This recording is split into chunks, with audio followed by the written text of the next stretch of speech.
Hi, I'm Steven. No Shave November just finished, and now I have a bunch of facial hair that I don't know what to do with. You're watching what I'm doing right now.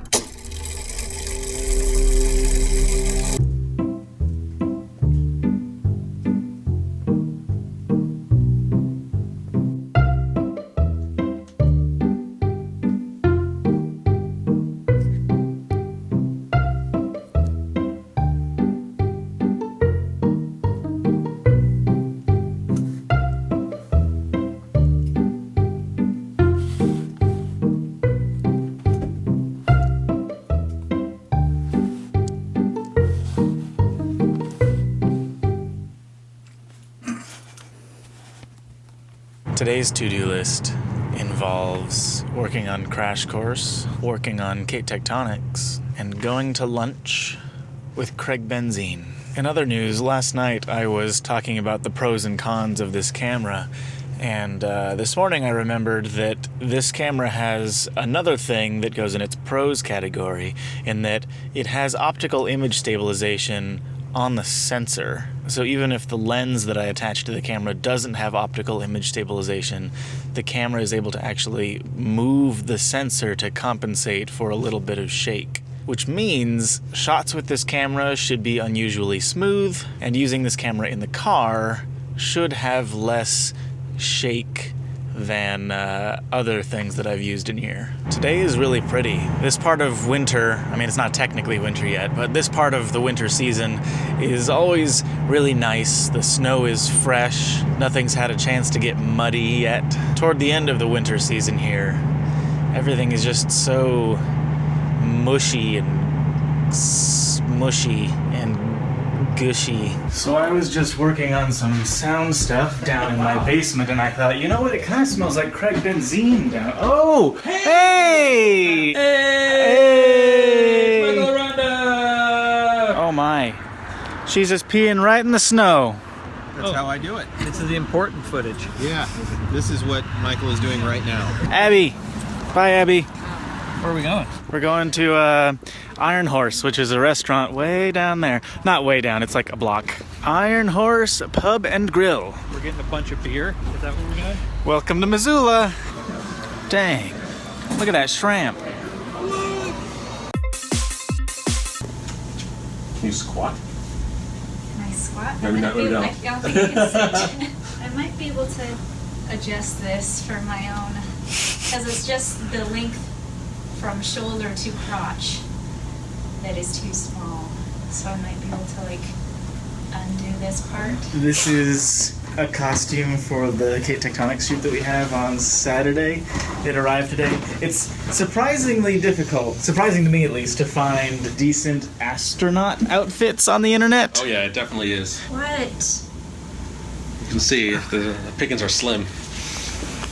Yeah? It's too bad that we don't have Kate Tectonics patches yet, because it would be nice to put a patch on that. Just wear it like this. Yeah. I don't know if every office in this building has one, or if we just got lucky, but our office has some kind of air intake for the air system, but it just constantly makes this humming, buzzing noise. All day, every day. It never stops. Oftentimes, when we're editing vlogs that take place in this space, we use some equalizer settings to get rid of the hum as much as we can, so it'll go from this to that. But still, I'm working on Kate Tectonics here, and I can hear that thing through my headphones. Am I being too complainy? Nah.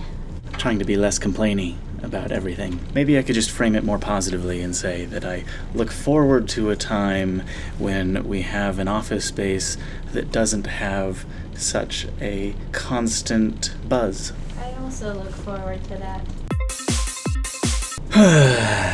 I think as much as it pains my soul to not have this thing finished, it might be time for sleep.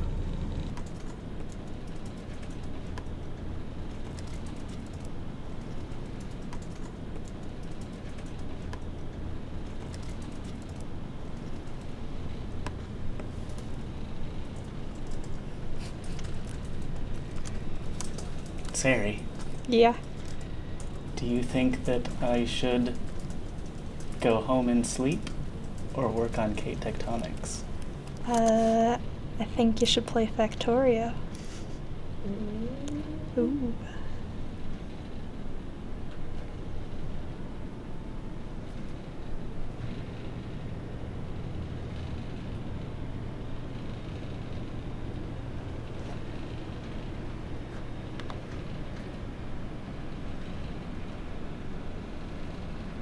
Katelyn, Yeah.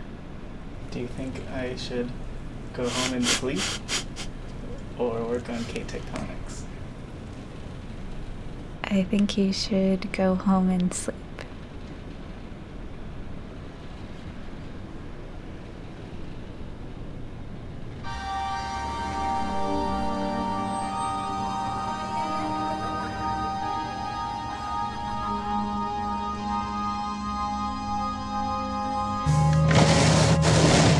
It's pretty icy on the windshield, so I'm gonna have to sit here for a minute while it defrosts. For audio right now, I'm wearing the Sanken COS 11D lavalier microphone. It's going into a Juiced Link Little Darling.